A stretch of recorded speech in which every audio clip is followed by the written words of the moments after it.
ఇలాంటి women's day లో వస్తూ పోతున్నాయి కానీ మనకి గుర్తింపు మాత్రం రావట్లేదు. ఉమెన్స్ డే ఒకరు అది పోయిన ఇయర్ వచ్చింది.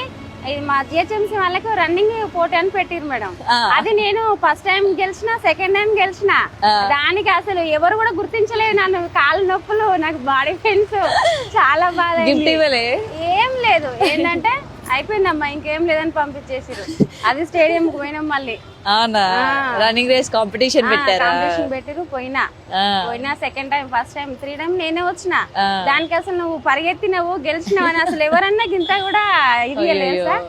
మళ్ళీ ఎట్లా వెనలో అట్లా వచ్చేసిన. అంటే లేడీస్ అనేది కొంచెం కూడా ఇది లేదు మేడం, రెస్పెక్ట్ అనేది లేదు. అట్లా ఉంది. ఓకే, సో ఫైనల్ గా పొద్దున్న మీతో మాట్లాడడం కూడా నాకు కూడా ఫస్ట్ టైం. అంటే ఎప్పుడు చూసి వెళ్ళిపోతూ ఉంటాం కానీ పలకరించే వాళ్ళు, మీ గురించి మాట్లాడే వాళ్ళు, రోడ్డు మీద ఆపి మరీ మాట్లాడే వాళ్ళు, ఇంత సాయం చేసే వాళ్ళు కూడా ఉండరు కదమ్మా. ఎవరు లేరు. అదే ఈ రోజు మీరు మాట్లాడుతున్నారు కానీ ఇంతవరకు అయితే నేను డ్యూటీకి ఎక్కిన కానీ అయితే నాతో ఎవరు ఇట్లా మాట్లాడలే, మా గురించి ఎవరు కూడా కేర్ తీసుకోలే. ఈ రోజు మీరు వచ్చినా అంటే మరి ఆ దేవుడు పంపించిందా తెలియదు. నిజంగా చెప్పాలంటే మా గురించి ఎవరు మాట్లాడలేదు. డెఫినెట్ గా మిమ్మల్ని గుర్తించాలి. అందుకని ఈ విమెన్స్ డే రోజు మీకన్నా ఫైటర్స్ ఎవరు ఉండరమ్మా. నిజంగా చెప్పాలంటే ప్రతి ఒక్క మహిళ అర్హురాలే అనమాట ఈ విమెన్స్ డే రోజు.